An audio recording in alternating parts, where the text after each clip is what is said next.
In this use case, we shall look at entering values from a grade evaluation of evidence and using priority vacs to explore the diversity of opinions within a committee. Our example is based on the experiences of the Ugandan UNITAG, who were asked by the Ugandan Ministry of Health to advise on the introduction of 5 new vaccines into a routine expanded programme of immunisation. 2 aspects of the request are especially important. First, the desire to use the best possible evidence to inform any decision. Second, the need to prioritise the introduction of any vaccine. Underlying the request was the recognition that although there are global recommendations about which vaccines to introduce, the Ugandan Ministry of Health wants to make the best possible and sustainable decisions using expert guidance. Specifically, expert guidance that understands the particular circumstances and national context in Uganda. The Ugandan UNITAG started by looking at an adapted evidence recommendation framework. It was developed by the Supporting Independent Immunisation and Vaccine Advisory Committee, or CIVAC. They used priority vacs in parallel, and there are distinct added value in doing so. One of the key differences was that the CIVAC framework was really built to look at vaccines separately. So while the recommendation is a yes-no prioritisation, the type of question asked and the evidence gathered are not necessarily comparable between vaccines, and hence it wasn't a fair head-to-head prioritisation. We join them after they have conducted systematic reviews and gathered all the appropriate evidence. The vaccines under consideration would have a second dose of measles-containing vaccine, a routine meningococcal A vaccine, a change from tetanus toxoid to tetanus diphtheria vaccine, and a nationwide yellow fever vaccine. We enter profiles for each of those vaccines in priority vacs, and it is worth noting at this point that NITAG decided that one disease, hepatitis B, had insufficient evidence to support a birth dose. In particular, that evidence was available but didn't reflect the situation in Uganda. Rather than enter it into prioritisation, they left it out until a later date. In the CIVAC framework, evidence was scored in sub-questions, for example, the potential for epidemics, vaccine safety or the feasibility of delivering a vaccine, were weighted. But the actual criteria were considered equally important, and this is reflected in priority vacs by giving them an equal weight. We shall return to this because discussion about this point is the most important contribution that priority vacs made to the process. Priority vacs in this case was run to mimic the CIVAC process, replicating the assessment criteria and grade scoring system.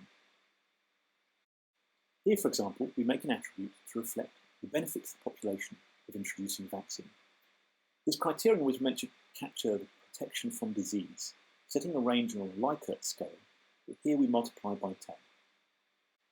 The other criteria were the burden of disease, which might include mortality and morbidity, the geographic and age distribution in particular risk groups, economic and operational issues, and in particular cost effectiveness and affordability, and last, programmatic and policy considerations, for example, issues of diversity, equity and acceptability.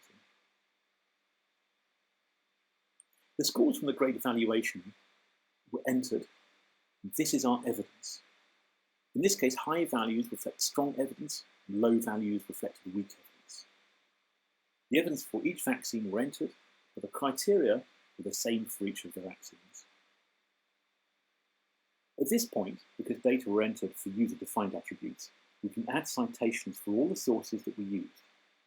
These citations, as we'll see a little later, get put into a report that Priority Vacs generates, so the link between evidence and recommendation can be retained and the process is tractable. Once we click the Analyze button, it takes moments to produce results. The scores are the balance of the weighted criteria and evidence.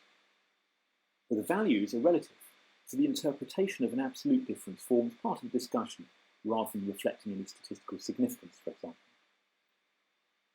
You'll see notes on the right-hand panel. These show the summary of evidence for each of the attributes, the highlighted blue bar.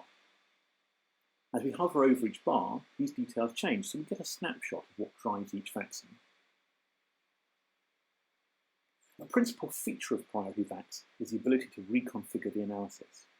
Both the weights of the criteria and the evidence can be changed, allowing users to explore the influence of both uncertainty in the data as well as sensitivity to the weights of the decision criteria or decision makers.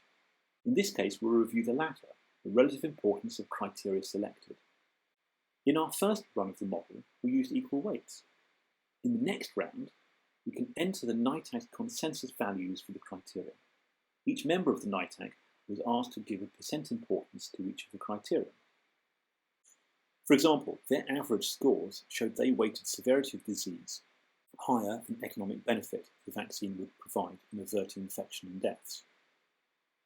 We can see that by changing the weights, note that the evidence remains exactly the same, impacts the rank importance of the vaccines.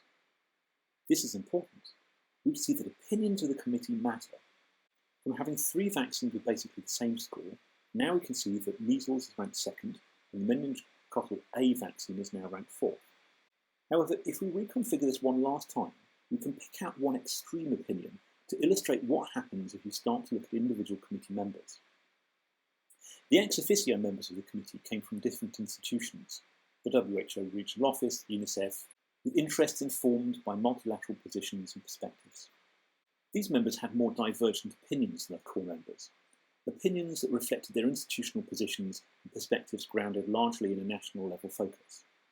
One member from the EPI, for example, felt that economic costs were actually less important than the ability to practically deliver a vaccine.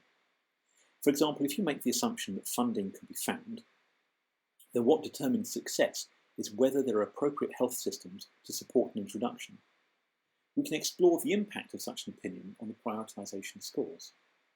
It turns out that in this case, by downplaying the importance of economic considerations and dramatically increasing the importance of programmatic issues, the measles vaccine is less favoured and the meningococcal vaccine is much more favoured, from 4th to 2nd. This result adds richness to the discussion and suggests nuance to the recommendations and provides a transparent accounting of the deliberation process. All of this can be collated through the Priority of Facts report function, allowing for sharing of these results to support communications about the recommendation and the related process captured by the Priority of Facts report. This includes a graphical summary, but perhaps more important is what might be called the decision matrix. This table, one for each vaccine, includes the weight of the attributes, the range of possible values from best to worst, which determine how evidence is turned into a relative value, and the evidence itself. Finally, the breakdown of scores. The UNITAG included the Priority of Facts results in their report to the Ministry of Health. Priority of Facts helped to explore the range of opinions of the committee and to bring some resolution between the tied ranks that resulted from the CIVAC framework.